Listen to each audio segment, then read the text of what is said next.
ప్రియ దేవుని బిడ్డలారా, బైబిల్ చదవటం వినటం వల్ల మనలో విశ్వాసం పెరుగుతుంది. మన మార్గానికి త్రోవ చూపుతుంది. సమస్త జనులను శిష్యులనుగా చేయుడి మత్తయి 28:19 వచనంలో దేవుని వాక్యం తెలియచేస్తోంది. తెలుగు బైబిల్స్ను ఆర్ఆర్కే మూర్తి గారు రీసెర్చ్ చేసి విశ్లేషణ చేసిన బైబిల్లోని ప్రతి అధ్యాయాలను వచనాలను వరుస క్రమంలో అనగా ఆదికాండం నుండి ప్రకటనా గ్రంథం వరకు ఇవ్వబడుతుంది. ప్రతి ఒక్కరూ ఆధ్యాత్మికంగా విశ్వాసంలో బలపడి మీ జీవితంలో ఎదుర్కొంటున్న సమస్యల నుండి విడుదల పొందండి. ప్రతి ఒక్కరూ మీ దీవెన టీవీని సబ్స్క్రైబ్ చేసి ఈ వాక్యాన్ని లైక్ చేసి మీ మిత్రులకు బంధువులకు షేర్ చేయండి. దేవుని సువార్తను ప్రకటింపబడుటలో మీరు పాలిభాగస్తులు కండి. ప్రియ శ్రోతలు, మీ బైబిళ్లు తెరవండి. ఈరోజు మన పాఠం జకర్యా గ్రంథం 10వ అధ్యాయం 5వ వచనం నుండి 12వ వచనం వరకు. జాగ్రత్తగా వినండి. వారు యుద్ధం చేస్తూ వీధుల బురదలో శత్రువులను తొక్కే పరాక్రమశాలుర వలె ఉంటారు.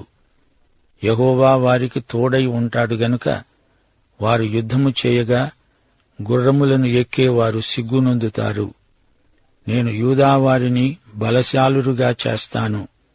యోసేపు సంతతి వారికి రక్షణ కలుగజేసి వారికి నివాస స్థలమిస్తాను. నేను వారి ఎడల జాలి పడతాను. నేను వారి దేవుడనైన యెహోవాను. నేను వారి మనవి ఆలకింపగా నేను వారిని విడిచిపెట్టిన సంగతి వారు మరచిపోతారు. ఎఫ్రాయిము వారు బలాఢ్యుల వంటి వారవుతారు. ద్రాక్షరసపానము చేసేవారు సంతోషించున్నట్లు వారు మనస్సున ఆనందిస్తారు. వారి బిడ్డలు వారిని చూచి ఆనందపడతారు. యెహోవాను బట్టి వారు హృదయపూర్వకముగా ఉల్లసిస్తారు. నేను వారిని విమోచించి ఉన్నాను గనుక వారిని ఈలవేసి పిలిచి సమకూరుస్తాను. మునుపు విస్తరించినట్లు వారు విస్తరిస్తారు. అన్యజనులలో నేను వారిని ఎత్తగా దూరదేశములో వారు నన్ను జ్ఞాపకం చేసుకుంటారు. మీరు వారి బిడ్డలు సజీవులై తిరిగి వస్తారు. ఈజిప్టు దేశములో నుండి వారిని మరల రప్పించి అషూరు దేశములో నుండి సమకూర్చి ఎక్కడా చోటు చాలనంత విస్తారముగా గిలాదు దేశములోనికి లెబానోను దేశములోనికి వారిని తోడుకొని వస్తాను. యెహోవా దుఃఖ సముద్రము దాటి సముద్ర తరంగాలను అణిచివేస్తాడు. నైలు నది యొక్క లోతైన స్థలాలను ఆయన ఎండజేస్తాడు. అషూరీయుల అతిశయాస్పదము కొట్టివేయబడుతుంది. ఈజిప్టు వారు రాజదండమును పోగొట్టుకుంటారు. నేను వారిని యెహోవాయందు బలశాలురనుగా చేస్తాను. ఆయన నామమును స్మరిస్తూ వారు వ్యవహరిస్తారు. ఇదే యెహోవా వాక్కు. శ్రోతలు వింటున్నారా? దేవుడంటున్నాడు, వారు బలశాలురు. వీధులలో బురదను తొక్కినట్లు వీరు శత్రువులను తొక్కేస్తారు. వీరు యుద్ధవీరులు. ప్రభువు వారి పక్షాన ఉన్నాడు గనుక వారు పోరాడుతారు. ఆశ్వికులు సిగ్గు అపజయము నొందుతారు. అది మహాశ్రమల కాలం. దేవుడు తన ప్రజల పక్షాన ఉంటాడు. ఆ శ్రమల కాలం గతించాక క్రీస్తు వస్తాడు. మెస్సియాను వారు తిరస్కరించినంత కాలము వారికి నిరీక్షణ లేదు. క్రీస్తు శకం 70వ సంవత్సరంలో టైటస్ అనే రోమక అధిపతి యెరూషలేము నగర ద్వారాన్ని ముట్టడించాడు. కోట గోడలను పడగొట్టాడు. పట్టణము ధ్వంసమైపోయింది. ఇశ్రాయేలు ప్రజలు లోకమంతటా చెదరిపోయారు. దేవుడు తుట్టతుదకు ఇశ్రాయేలీయులను పూర్తిగా వాగ్దత్త భూమికి చేరుస్తాడు. వారిని సమకూర్చుతాడు. అప్పుడు శత్రువులు వారినేమీ చెయ్యలేరు. వారు శాశ్వతంగా తమ దేశంలో ఉండిపోతారు. అప్పుడు వారే లోకానికి ఆశీర్వాదమవుతారు. దేవుడంటున్నాడు, నేను యూదా గృహాన్ని బలపరుస్తాను. యోసేపు గృహము వారిని కాపాడుకుంటాను. నేను వారిని కనికరిస్తున్నాను. వారి మనవి నేను వింటాను అని దేవుడు వారికి ధైర్యం గొలుపుతున్నాడు. యూదా అంటే దక్షిణ రాజ్యం. యోసేపు గృహము అన్నప్పుడు అది ఉత్తర రాజ్యం అని మనం గ్రహించాలి. ఒకానొక రోజున ఉత్తర దక్షిణ రాజ్యాలు ఒకటై దేవుని రాజ్య ప్రయోజనాలు అనుభవిస్తారు. వారు లోకమంతటికీ తామే ఆశీర్వాదమవుతారు. జకర్యా కాలంలో చెర నుండి తిరిగి వచ్చిన శేషిత ప్రజలో అన్ని గోత్రాల వారు ఉన్నారు. ఉత్తర రాజ్యానికి బేతేలు కేంద్రం. అక్కడి నుండి యెరూషలేముకు రాయబారం వచ్చారు. దేవుడు వారిని నేటి వరకు ఎందుకు కాపాడుతున్నాడు? అది కేవలం ఆయన కనికరమే. తీతు పత్రిక 3వ అధ్యాయం 5వ వచనం ఏమంటోంది? మనము స్వనీతిని అనుసరించి చేసిన క్రియల మూలముగా కాక తన కనికరము చొప్పుననే పునర్జన్మ సంబంధమైన స్నానము ద్వారాను పరిశుద్ధాత్మ మనకు నూతన స్వభావము కలుగజేయటము ద్వారాను మనలను రక్షించాడు. మన దేవుడు కరుణా సంపన్నుడు. మలాకీ గ్రంథం తరువాత 400 సంవత్సరాలు దేవుడు మౌనం వహించాడు. ఆయన ఏమీ మాట్లాడలేదు. ఆ 4 శతాబ్దాలు దేవుని ప్రజలు పడ్డ బాధలకు అంతులేదు. మలాకీ గ్రంథం నుండి మత్తయి సువార్త వరకు అది మౌనకాలం. దానియేలు, జకర్యా ప్రవచనాలు ఈ మౌనకాలంలో కూడా నెరవేరుతూనే ఉన్నాయి. దేవుని మాట ఎన్నటికీ వ్యర్థం కాదు, వృథాగా పోదు. ఎఫ్రాయిము వారు బలాఢ్యులవుతారు. వారి మనస్సుకు ఆనందం. ద్రాక్షరసపానం చేసినంతగా వారి మనసు ఆనందిస్తుంది. వారి పిల్లలు ఇది చూచి ఆనందిస్తారు. హృదయం ఉల్లసిస్తుంది. ఎఫ్రాయిము అంటే 10 గోత్రాల వారు అని అర్థం. హోషియా గ్రంథం 11వ అధ్యాయం 8వ వచనంలో దేవుడు ఇశ్రాయేలు 10 గోత్రాలను ఉద్దేశించి ఎఫ్రాయిము అన్నాడు. ఎఫ్రాయిము, నేనెలా నిన్ను విడిచేది? ఇశ్రాయేలు, నేను నిన్ను ఎలా విసర్జించగలను? సహించలేకుండా నా అంతరంగము మండుతున్నది అన్నాడు దేవుడు. ఎఫ్రాయిము అంటే ఉత్తరాన 10 గోత్రాలు అని మనం గుర్తించాలి. దేవుడు వారిని విడిచిపెట్టలేదు. వారేమీ నశించరు. దేవుని అభయవాగ్దానం వారికుంది. ఒక జాతిగా దేవుడు వారిని కృపతో రక్షించాడు, సంరక్షించాడు. ఎఫ్రాయిము వారు బలాఢ్యులవుతారు. పాత కొత్త నిబంధనల మధ్యకాలంలో సిరియా రాజు ఆంటియోకస్ ఎపిఫనెస్ అనేవాడు ఇశ్రాయేలీయులను ఎంతో వేధించాడు, బాధించాడు. అయినా దేవుడు తన ప్రజలను ఆదుకున్నాడు, కాపాడాడు. దేవుడు వారిని ఎంతో బలపరిచాడు, వారిని నిలువబెట్టాడు. ఎన్ని శ్రమలు వచ్చినా వారు మనస్సులో ఆనందించారు. దేవుడు వారిని నాశనం కానివ్వలేదు. ఆదరించి వారిని కటాక్షించాడు. వారిని ఈలవేసి పిలిచి సమకూర్చుకుంటాను. మునుపటిలాగే వారు విస్తరిస్తారు. క్రీస్తు శకం 70వ సంవత్సరంలో టైటస్ అనే రోమక సేనాపతి యెరూషలేమును ముట్టడించి ధ్వంసం చేశాడు. అప్పటికి ఇశ్రాయేలు జనాభా 12 మిలియన్లున్నారు, అనగా 1,20,00,000 మంది. ఈలవేసి నేను వారిని పిలిచి సమకూర్చుకుంటాను. అందరూ ఒకటిగా సమకూడి వస్తారు. యేసుక్రీస్తు లోకంలో ఉన్న కాలంలో ఇశ్రాయేలీయుల సంఖ్య ఎక్కువగానే ఉంది. అయితే యేసు ప్రభువు తాను వెళ్లిపోయాక యెరూషలేము నాశనమవుతుంది అన్నాడు. అప్పుడు రోమక సామ్రాజ్యమంతటా యూదులు చెదరిపోయారు. క్రీస్తు శకం 30వ సంవత్సరంలో యేసు ప్రభు సిలువ వేయబడ్డాడు. క్రీస్తు శకం 70వ సంవత్సరంలో యెరూషలేము ధ్వంసం చేయబడింది. అన్యజాతుల మధ్య నేను వారిని విత్తుతాను. దూరదేశాలలో వారు నన్ను జ్ఞాపకం చేసుకుంటారు. వారు వారి బిడ్డలు సజీవులై తిరిగి వస్తారు. తిరిగి వస్తారు అంటే ఎక్కడికి? దేవుని వద్దకు. తమ స్వదేశానికి మాత్రమే తిరిగి వస్తే చాలదు. అందరూ వారి పిల్లా జల్లా తిరిగి దేవుని వద్దకే రావాలి. ఆయా చోట్లకు చెదరిపోయిన వారు దేవుని ఈల వినగానే తిరిగి వస్తారు. వారిని ఈజిప్టు నుండి, అషూరు నుండి తెస్తాను. గిలాదు, లెబానోను ప్రాంతాలకు వారిని చేరుస్తాను అంటున్నాడు దేవుడు. ఈ రోజున ఈజిప్టులో యూదులు ఎక్కువ మంది లేరు. అయితే ఇది భవిష్యత్తుకు సంబంధించిన ప్రవచనం. వారిని గిలాదు, లెబానోను ప్రాంతాలకు తెస్తాను. యెహోషువ గ్రంథాన్ని జాగ్రత్తగా పరిశోధిస్తే లెబానోను వాగ్దత్త భూమిలో భాగమే అని మనకు ఇట్టే తెలిసిపోతుంది. లెబానోను దక్షిణ తీరం చాలా సారవంతమైనది. ఆ ప్రాంతమంతా దేవుడు ఇశ్రాయేలుకు ఇస్తాడు. అంటే ఇది నెరవేరవలసిన ప్రవచనం. ఇది 1000 ఏండ్ల పరిపాలనా కాలానికి చెందిన ప్రవచనం. 1000 ఏండ్ల ఏలుబడి భావన మనలను ఆనందంతో నింపుతుంది. ఆశీర్వాదాల వనరులన్నీ విడుదల అవుతాయి. దుఃఖ సముద్రాన్ని దాటిస్తాడు. ఆయన సముద్ర తరంగాలను అణిచివేస్తాడు. అషూరీయులకు సిగ్గు, అవమానం. ఈజిప్టు సింహాసన భ్రష్టమవుతుంది. నైలు నది ఎండిపోతుంది. నా ప్రజలను నేను బలపరుస్తాను, వారు బలశాలులవుతారు.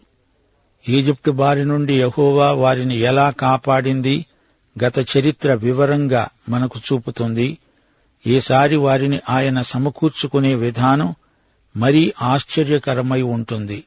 అందుకే యిర్మీయా అన్నాడు, 23వ అధ్యాయం 7-8 వచనాలు, రాబోయే దినాలలో జనులు ఇశ్రాయేలీయులను ఈజిప్టు దేశములో నుండి రప్పించిన యెహోవా జీవము తోడని ఇక ప్రమాణము చేయక, ఉత్తర దేశములో నుండి నేను వారిని చెదరగొట్టిన దేశములన్నిటిలో నుండి వారిని రప్పించిన యెహోవానైన నా తోడు అని ప్రమాణము చేస్తారు.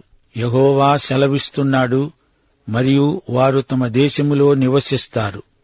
అనగా భవిష్యత్తులో దేవుడు వారినందరినీ సమకూర్చినప్పుడు అది ఎంత గొప్ప అద్భుతమంటే మునుపు వారు ఎర్ర సముద్రము దాటిన అనుభవాన్నే మరచిపోతారు. ప్రియ శ్రోతలు, యూదులు తిరిగి తమ దేశానికి రావటమనే ప్రవచనము ఇంతవరకు పూర్తిగా నెరవేరి ఉండలేదు. మహోజ్వలమైన భవిష్యత్తు ముందున్నది. దేవునికి స్తోత్రం. ప్రియ శ్రోతలు, వింటున్నారా? అష్షూరు, బబులోను వారు ఇశ్రాయేలును చెదరగొట్టినా కొంతమంది స్వంత దేశానికి తిరిగి రాగలిగారు. ఇది మరో కాలంలో జరగబోయే మరో సంఘటన. అప్పుడు వీరు చెదరగొట్టబడతారు, సమకూర్చబడతారు. ఇశ్రాయేలు ప్రజలు వచ్చిన తమ అభిషిక్తుణ్ణి అనగా యేసు ప్రభువును తిరస్కరించారు. అందుకు వారికిది శిక్ష. ఈ అధ్యాయమంతా యేసు ప్రభువు రెండో రాకడ ప్రవచనాలే. ఇశ్రాయేలు ప్రజలు ఆత్మవంచన చేసుకోకుండా ప్రభువు కృపను గుర్తించిన వారై గుణపడాలి. వీరింతవరకు గొర్రెలలాగా చెదరిపోయారు, ఎన్నో అగచాట్లకు గురి అయ్యారు. అయితే ఇశ్రాయేలును బాధించిన వారికి దేవుడు శిక్ష విధిస్తాడు. ఇది దేవుడు తన ప్రజలకిచ్చిన హామీ. వారి జాతికి పునరుద్ధరణ, శత్రువులపై వారికి దిగ్విజయం. రాబోయే మెస్సీయా మూలరాయి, ఆయనే గుడారపు మేకు, యుద్ధపు విల్లు. ఇవన్నీ ఎంతో అర్థవంతమైన వాక్చిత్రాలు. దేవుడు తన ప్రజలతో వారి పక్షాన్నే ఉంటాడు. దేవుని విజయమే ఇశ్రాయేలు విజయం. ఇదే సత్యాన్ని ప్రవక్త పదే పదే వారికి ప్రబోధం చేశాడు. వారిని మేలుకొలిపాడు. అంతటా చెదరిపోయిన వారిని సమకూరుస్తాడు దేవుడు. వారినందరినీ స్వదేశానికి రప్పిస్తాడు. ఆటంకాలను, ప్రతిఘటనలను తొలగిస్తాడు. ఇశ్రాయేలు జాతికి అప్పుడు మహత్తరమైన పునరుజ్జీవనం కలుగుతుంది. 10-11 అధ్యాయాలు మనకు చూపే చిత్తరువు తేటగా ఉంది. ఇశ్రాయేలు ప్రజలు గొర్రెలు. అయితే వీరి కాపరులు కపటబుద్ధి గలవారు. తమ గొర్రెలను సరిగా కాయలేదు. ప్రభువే స్వయంగా వచ్చి తన గొర్రెలను కాపాడతాడు. ప్రభువే వారికి నమ్మదగిన కాపరి. తన ప్రజలను శత్రువుల బారి నుండి కాపాడతాడు. వారిని బలపరుస్తాడు. వారిని సమాధాన స్థితిలో స్థిరపరుస్తాడు. మనలను బలపరిచేవాడు దేవుడే. దేవుడు తన ప్రజలను బలపరిచినప్పుడు వారికి అత్యధిక విజయం తప్పకుండా కలుగుతుంది. గొర్రెలే యుద్ధాశ్వాలుగా మారిపోతాయి. యెషయా గ్రంథం 41వ అధ్యాయం 14-16 వచనం వరకు దేవుడంటున్నాడు, పురుగు వంటి యాకోబు, స్వల్పజనమైన ఇశ్రాయేలు, భయపడకండి, నేను నీకు సహాయము చేస్తున్నాను అని యెహోవా సెలవిస్తున్నాడు. నీ విమోచకుడు ఇశ్రాయేలు పరిశుద్ధ దేవుడే. కక్కులు పెట్టబడి పదునుగల కొత్తదైన నురిపిడి మానుగా నిన్ను నియమించి ఉన్నాను. నీవు పర్వతములను నూరుస్తావు, వాటిని పొడి చేస్తావు, కొండలను పొట్టువలె చేస్తావు. నీవు వాటిని గాలించగా గాలి వాటిని కొట్టుకొని పోతుంది. సుడిగాలి వాటిని చెదరగొడుతుంది. నీవు యెహోవాను బట్టి సంతోషిస్తావు. ఇశ్రాయేలు పరిశుద్ధ దేవుణ్ణి బట్టి అతిశయపడతావు. బలహీనుడైనా దేవుడు బలపరిస్తే దావీదంత వీరుడు కాగలడు. జకర్యా 12:8 యెహోవా యూదావారిని మొదట రక్షిస్తాడు. ఆ కాలమున యెహోవా యెరూషలేము నివాసులకు సంరక్షకుడుగా ఉంటాడు. ఆ కాలమున వారిలో శక్తిహీనులు దావీదు వంటివారుగాను, దావీదు సంతతివారు దేవుని వంటివారుగాను, జనుల దృష్టికి యెహోవా దూతల వంటివారుగాను ఉంటారు. మనలను బలపరిచే దేవుణ్ణి బట్టి మనము సమస్తము చేయగలము. శ్రోతలు, మరోసారి 9 పరిశీలించండి. యూదుల జాతీయ చరిత్రలో దేవుని హస్తాన్ని గుర్తుపట్టండి. లోకంలో ఎన్నో జాతులున్నాయి. వాటి ఆరంభం, మూలం ఎక్కడో గుర్తుపట్టడం చాలా కష్టం. నైలు నది మూలమేదో ఎవరికీ తెలియదు అనుకుంటారు. అది అగమ్యగోచరం. ఇక యూదుల సంగతంటారా? వారి చరిత్ర యోర్దాను నదిలాగే ఉంది. మార్మికమైన జాతిగా ఇతరులకు వారి చరిత్ర కనిపిస్తున్నది. వీరు అబ్రహాము పిల్లలు, అబ్రహాము సంతానం. ఈ లోకంలో ఈ జాతులన్నీ ఆవిర్భవించకముందే యూదజాతి ఉంది. వారు సత్య ఏక దేవుణ్ణి ఆరాధించిన జాతి. వారు దావీదు కీర్తనలు పాడారు. దేవుణ్ణి జంత్రగాత్రాలతో స్తుతించిన జాతి యూదజాతి. రోమా సేనాపతి టైటస్ వచ్చి యెరూషలేమును ధ్వంసం చేసినప్పుడు అది చిట్టచివరిసారిగా యూదులు చెదరగొట్టబడిన సందర్భం. బబులోను చెరలో నానా కష్టాలు అనుభవించారు. ఈజిప్టులో చెరలో వారి బాధలను గురించి చరిత్ర సాక్ష్యమిస్తోంది. దేవుడు అబ్రహాముకు ఇచ్చిన వాగ్దానం, నేను నిన్ను గొప్ప జనముగా, జాతిగా రూపొందిస్తాను. యూదులు చెదరిపోవటంలో దేవుని లేఖనము నెరవేర్పు తేటగా చూడగలం. ద్వితీయోపదేశకాండం 28 64-67 వరకు దేశము యొక్క ఈ కొన మొదలుకొని ఆ కొన వరకు సమస్త జనములలోనికి యెహోవా నిన్ను చెదరగొడతాడు. అక్కడ అన్యదేవతలను నీవు పూజిస్తావు. ఆ జనములలో నీకు నెమ్మది కలుగదు, అరికాలికి విశ్రాంతి కలగదు. అక్కడ యెహోవా హృదయకంపము, నేత్రక్షీణత, మనోవేదన నీకు కలుగచేస్తాడు. నీకు ఎల్లప్పుడూ ప్రాణభయము కలుగుతూ ఉంటుంది. నీవు రేయింబగళ్ళు భయపడతావు. నీ ప్రాణము నీకు దక్కుతుందనే నమ్మకం నీకేమీ ఉండదు. నీ హృదయములో పుట్టే భయము చేత, నీ కన్ను చూచే వాటి చేత ఉదయం అనుకుంటావు, అయ్యో ఎప్పుడు సాయంకాలమవుతుందా, సాయంకాలం అయ్యో ఎప్పుడు ఉదయమవుతుందా అనుకుంటావు. ఈ సంఘటనలన్నీ చరిత్రలో సువార్త ప్రకటనకు దోహదపడ్డాయి. ఇది చారిత్రకమైన పరిణామం. అపొస్తలుల కార్యములు 2:5 9-11 వరకు చూస్తే ఈ సత్యం బోధపడుతుంది. ఆ కాలమున ఆకాశము క్రింద ఉండే ప్రతి జనములో నుండి వచ్చిన భక్తిగల యూదులు యెరూషలేములో కాపురమున్నారు. నానాజాతి సమ్మేళనం. ప్రతి ఒక్కరూ తమ మాతృభాషలో సువార్త విన్నారు. ఇది గొప్ప చరిత్రాత్మక సంఘటన. యూదులు దేవుని సంకల్పమందు ఒక జాతిగా చరిత్రలో సుదూర భవిష్యత్తు వరకు కొనసాగే చరిత్ర గలవారయ్యారు. దేవునికి స్తోత్రం. జకర్యా ప్రవచన సారాంశమిదే. మెస్సియా వస్తాడు, తన రాజ్యం స్థాపిస్తాడు. అంతవరకు చరిత్ర దేవుని వ్రేలి కదలికకు అనుగుణంగా కొనసాగుతూనే ఉంటుంది. ఆ జాతిని దేవుడు ఎందుకు కాపాడాడు? దేవుని సంకల్పంలో దీనికి ప్రత్యేక కారణమున్నది. శేషిత ప్రజ దేవుని విమోచనాత్మక సంకల్పానికి సాక్షులై నాటి నుండి నేటి వరకు నిలిచి ఉన్నారు. దేవునికి స్తోత్రం. శేషిత ప్రజ దేవుని నీతిని ప్రచురపరుస్తారు. చరిత్ర యావత్తూ యేసుక్రీస్తు యొక్క శిలువ వైపునకే చూపుతోంది. యేసుక్రీస్తు మానవ చరిత్రకు దేవుడు. ఈజిప్టు నుండి వారిని వాగ్దత్త భూమికి నడిపించాడు. వారిని వాగ్దత్త భూమిలో సమకూర్చాలనేదే ఆయన సంకల్పం. ఇప్పుడో సువార్త ప్రకటన ద్వారా సమస్త ప్రజలను క్రీస్తునందు సమకూర్చడం ఆయన యొక్క దయాపూర్వక సంకల్పం. శిలువ ధ్వజం కిందికి యేసు ప్రభువు పిలుపు విని సమస్త ప్రజలు వస్తున్నారు. దేవుడు వారిని ఈ విధంగా సమకూరుస్తున్నాడు.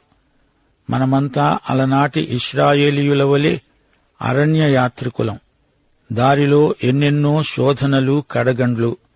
విపత్తులో దేవుని కాపుదల మనకుంది. కష్టసుఖాలలో మనము ఎన్నో పాఠాలు నేర్చుకుంటున్నాము. దేవుడే మనలను నడిపిస్తున్నాడు, గమ్యం చేర్పిస్తాడు. ఇది మనకు పరమ కానాను యాత్ర. సంఘవధువు యాత్రలో ఉన్నది. తన ప్రియవరుణ్ణి కలుసుకునేందుకు యాత్ర కొనసాగిస్తోంది. ముగింపులో 12వ వచనం దేవుడన్నాడు, నేను వారిని నాయందే బలశాలురుగా చేస్తాను. ఆయన నామము స్మరిస్తూ మీరు వ్యవహరిస్తారు. ఇదే యెహోవా వాక్కు. దెలీలా సంసోనును అడిగి, దయచేసి చెప్పు, నీ బలం ఎందులో ఉంది అన్నది. క్రైస్తవ బలం శరీరంలో లేదు, ఆత్మలో ఉంది. పెంతెకోస్తునాడు ప్రసంగించిన బలము పేతురుకు ఎలా వచ్చింది? అది పరిశుద్ధాత్మ అనుగ్రహించిన శక్తి. క్రీస్తునందు మనకు ప్రాప్తించిన నిత్యజీవ శక్తి శాశ్వతమైనది. పాఠం ఇంతటితో సమాప్తం. మన సృష్టికర్త అయిన దేవుని ప్రేమ, రక్షణకర్త అయిన యేసుక్రీస్తు కృప, ఆదరణకర్త అయిన పరిశుద్ధాత్మ నిత్య సహవాసము మనకు సదాకాలము తోడై ఉండునుగాక. ఆమేన్.